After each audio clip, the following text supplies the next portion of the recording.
السلام علیکم۔ حکیم محمد بشیر عثمانی آپ سے مخاطب ہوں۔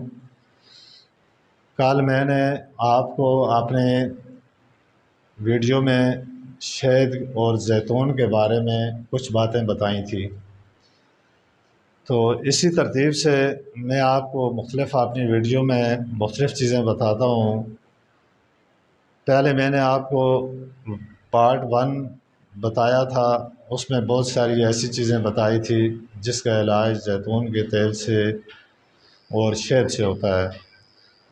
آج میں آپ کو پارٹ 2 اس ویڈیو کا بتا رہا ہوں۔ آپ میرے اس چیلنج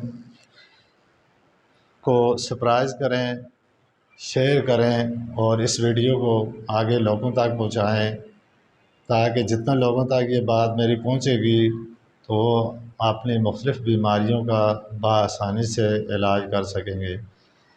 کچھ چیزیں ایسی ہیں جو ہم آیا روز گھروں میں بھی استعمال کرتے ہیں، اور کچھ چیزیں بازار سے انتہائی سستے داموں مل جاتی ہیں۔ اب یہ چیزیں جو بازاروں سے یا سستے داموں ملتی ہیں، اس کا انسان اپنے زندگی میں آنے والی بہت ساری بیماریوں کا بآسانی علاج کر سکتا ہے۔ جیسے کہ قوت باہ کے بارے میں آپ کو میں آج کچھ باتیں بتاؤں گا۔ قوت باہ کا جو مسئلہ ہے، یہ عموماً آج کل عام لوگوں میں یہ بیماری پائی جاتی ہے، اور خاص کر ینگ لڑکوں میں بہت زیادہ ہے۔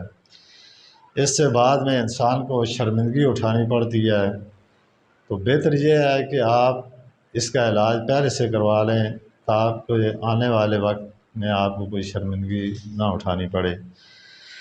تو قوت باہ کے بارے میں آج آپ کو کچھ ایسے ٹوٹکے بتاؤں گا جس پر آپ عمل کریں گے تو انشاءاللہ تعالی اللہ آپ کو شفا بھی دیں گے، اور آپ اپنی بیماریوں سے شفا یاب ہو جائیں گے۔ مثال کے طور پہ مرغی، اس کے پوٹے عموماً طور پہ لوگ استعمال کرتے ہیں، سالن وغیرہ میں یا کسی بھی چیز کھانے کے لیے استعمال کر لیتے ہیں۔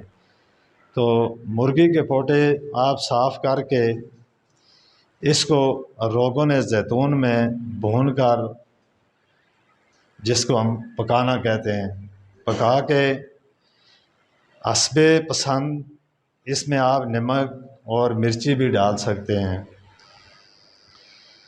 اس کو کھانے سے قوت باہ میں بے حد اضافہ ہوتا ہے۔ اسی طرح چڑیا یا چڑا ایک پرندے کا نام ہے۔ اگر آپ کو چڑا کسی جگہ سے مل جائے، یا کسی بھی، جس طرح یہ مچھی وغیرہ والے لوگ ہوتے ہیں، ان کے پاس اگر آپ جا کے کہیں جی ہمیں کوئی چڑا اگر آپ کے پاس ہے تو خرید کے گھر لائیں، اور اس کو زیتون کے تیل میں بھون کر آپ کھائیں، اس سے قوت باہ میں بے حد اضافہ ہوتا ہے۔ اس طرح اگر آپ کو دیسی مرغا مل جائے تو اس کو روغن زیتون میں بھون کر کھانے سے بھی قوت باہ میں اضافہ ہوتا ہے۔ اسی طرح مچھی، اس مچھی میں بھی بہت ساری قسمیں ہوتی ہیں۔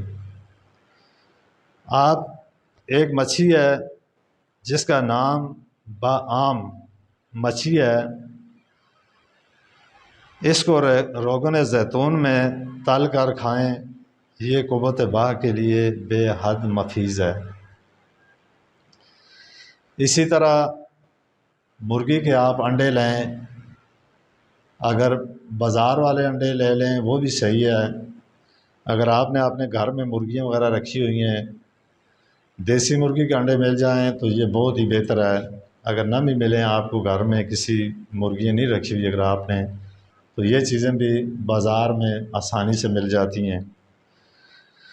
تو مرغی کے انڈوں کو زیتون کے تیل میں فرائی کریں، اور اس کے ساتھ شہد کو ملائیں۔ اگر آپ کو شہد خالص مل جائے تو یہ تو بہت ہی زیادہ بہتر ہے۔ اگر خالص نہ ملے پھر بھی آپ کسی بھی بڑے اسٹور پہ جائیں تو ان کو آپ کہیں تو وہاں پہ بھی اچھی کوالٹی میں آپ کو شہد مل جائے گا۔ تو اس کے ساتھ اس ترتیب پہ استعمال کریں، اس سے بھی آپ کی قوت بہا میں اضافہ ہوگا۔ اسی طرح ایک اور چیز آپ کو میں بتاتا ہوں، بکرے کا مغز اگر یہ آپ لیں اور اس کو روغن زیتون میں بھون کر، یعنی جس طرح روغن زیتون کو دیگچی میں ڈالیں حسب ضرورت، اور اس میں جو ہے نا مغز ڈالیں، اس کو فرائی کریں اور وہ کھائیں، تو اس سے بھی قوت بہا میں اضافہ ہوتا ہے۔ تو آپ یہ دیکھیں یہ چیزیں کتنی آسانی سے آپ کو بازار سے مل سکتی ہیں، اور انتہائی کم دامن یہ چیزیں آپ بازار سے خرید سکتے ہیں، اس میں اتنے پیسے بھی نہیں لگتے، اور اس کے استعمال سے آپ کو فائدہ بھی بہت ہوگا۔ تو یہ چیزیں آپ استعمال کریں، اس سے انشاءاللہ آپ کو زندگی میں اس طرح کی جو پریشانی ہے اس سے بھی نجات مل جائے گی، اور آپ کی زندگی بھی بہتر گزرے گی۔ تو یہ چیز انسان کے لیے بہت ہی فائدہ مند ہیں۔ دیکھنے میں تو یہ معمولی سی چیزیں نظر آ رہی ہیں آپ کو، آپ سوچیں گے اس سے کیا ہوگا، لیکن ان چیزوں کے استعمال اگر طریقے سے کی جائیں اور جس ترتیب سے میں نے بتائی ہیں اس ترتیب سے آپ استعمال کریں تو اس کا انشاءاللہ آپ کو فائدہ ضرور ہوگا۔ تو میرا جو یوٹیوب چینل ہے اس کو آپ سبسکرائب بھی کریں، فالو بھی کریں، لائک کریں، اور آگے لوگوں تک بھی پہنچائیں، تاکہ جتنے لوگوں تک میری یہ ویڈیو جائے گی، جس کو اس کا فائدہ ہوگا وہ میرے لیے دعا بھی کرے۔ اور اس کے بعد میں آگے پارٹ 3 میں ایک ویڈیو اور بناؤں گا انہی بیماریوں کے بارے میں، جس طرح روغن زیتون ہے اور شہد ہے، اس کے بارے میں آپ کو بتاؤں گا۔ تو میں اسی کے ساتھ آپ سے اجازت چاہتا ہوں، مجھے دعاؤں میں یاد رکھیں، اللہ پاک مجھ پہ بھی کرم فرمائیں اور تمام امت مسلمہ پر بھی کرم کریں۔ السلام علیکم ورحمۃ اللہ وبرکاتہ۔